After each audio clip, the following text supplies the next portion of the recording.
Hello दोस्तों, expo classes में आपका स्वागत है। जैसा कि आप अच्छी तरह जानते हैं कि सामान्य ज्ञान की हमारी श्रृंखला चल रही है 4285। ठीक है। और सबसे पहला टॉपिक चल रहा है हिस्ट्री, और हिस्ट्री में आज का टॉपिक है भक्ति काल। ठीक है। अब देखते हैं भक्ति काल में पहला प्रश्न क्या पूछ रहा है। ये प्रश्न थोड़े हाई लेवल के हैं जो कि हम करा रहे हैं। हम ये आशा करते हैं कि आने वाले एग्ज़ाम में पूछे जा सकते हैं। चलिए देखते हैं क्या पूछ रहा है ये। भक्ति संस्कृति का भारत में पुनर्जन्म हुआ कब हुआ था? ये हुआ था 15वीं व 16वीं शताब्दी ईस्वी में। ठीक है। चलिए, भक्ति आंदोलन ने निम्न में से क्या नहीं किया था? उन्होंने दोनों धर्मों के बीच कटुता बढ़ाई। ठीक है, ये सी ठीक है इसका ऑप्शन। चलिए, भक्ति आंदोलन का प्रारंभ किया गया था, कब किया गया था? अलवर संतों द्वारा इसका भक्ति आंदोलन का प्रारंभ किया गया था। चलिए, प्रथम भक्ति आंदोलन का आयोजन किसने किया था? रामानुजाचार्य ने किया था। ठीक है। चलिए,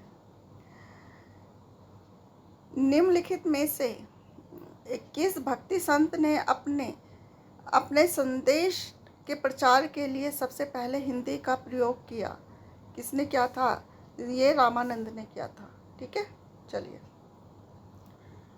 रामानुज के समर्थक वैष्णव कहलाए और उनके विचारों के कट्टर समर्थक रामानंद थे।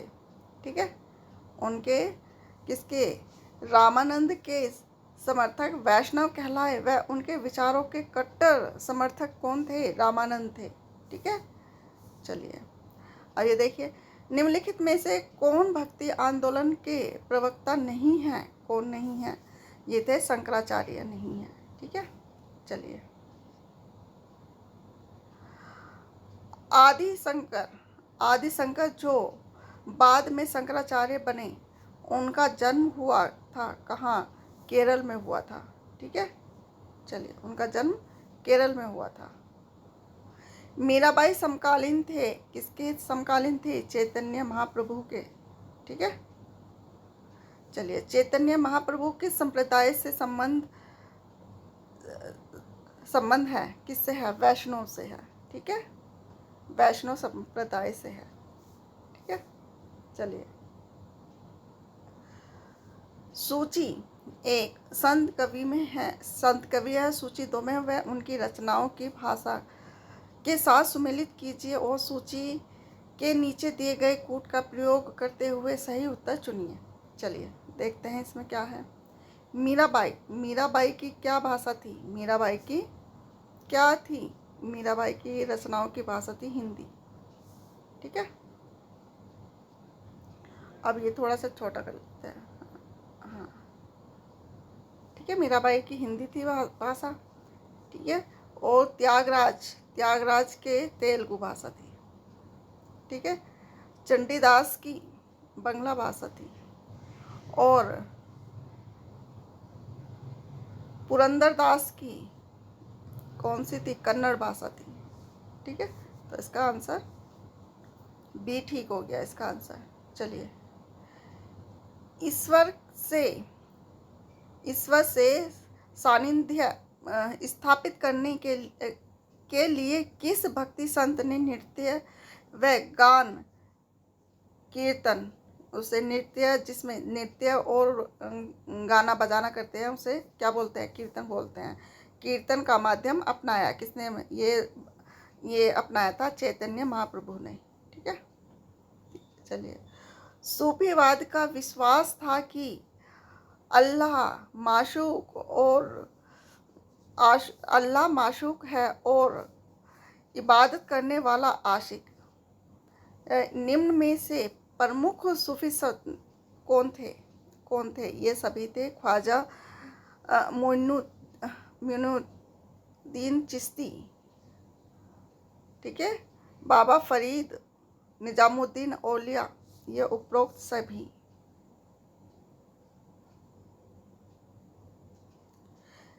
निम्नलिखित संतों में से किसके अनुयायी उसे विष्णु का अवतार मानते हैं? किसे मानते हैं? चैतन्य महाप्रभु को मानते हैं। ठीक है। भारत में चिश्तिया सूफी मत को स्थापित किया किसने किया था?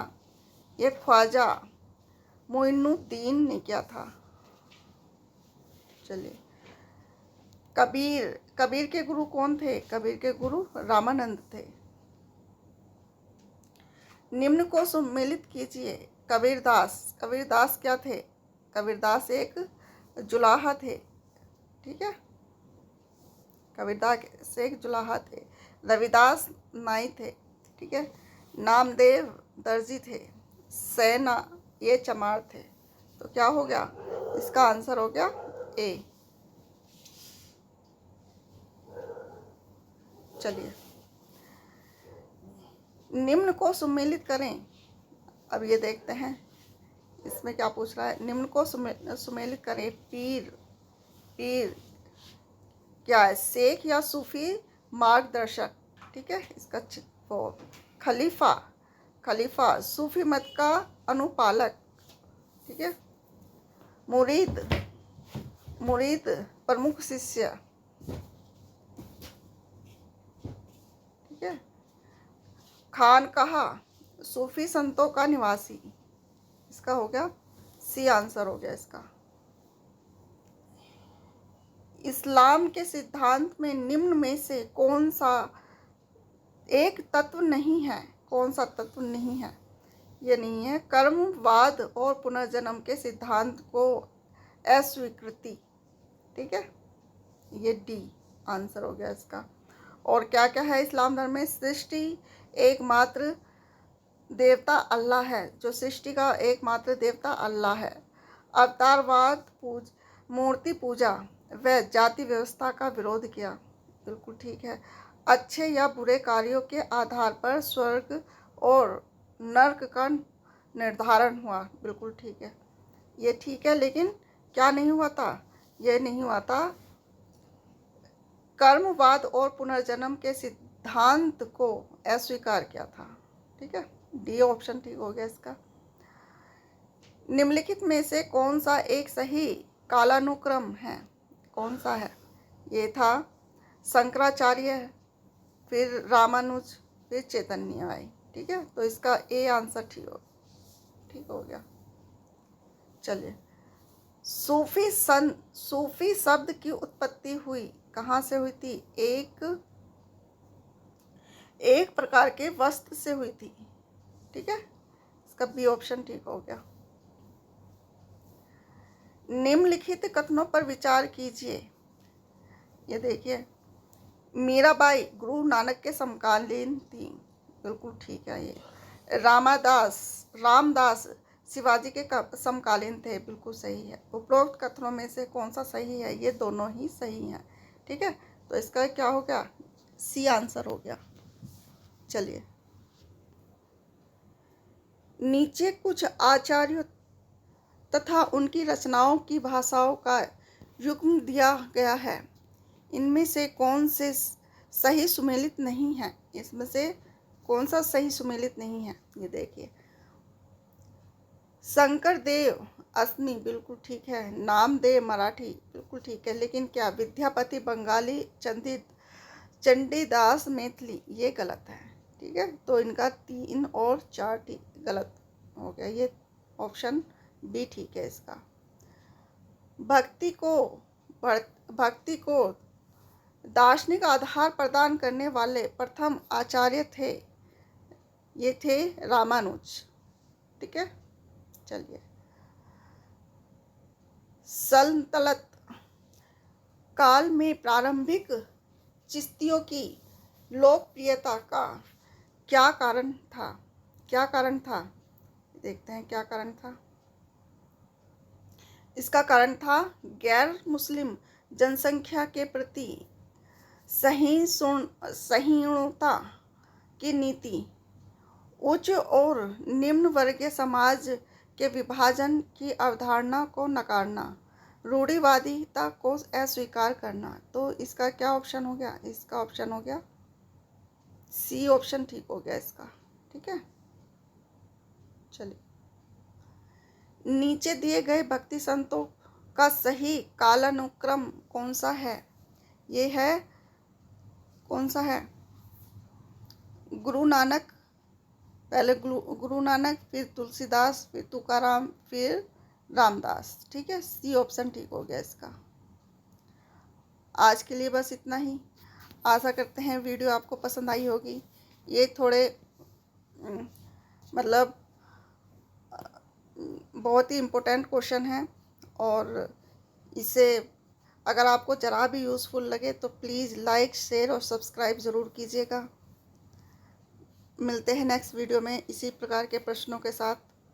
तब तक के लिए आज्ञा दीजिए। धन्यवाद।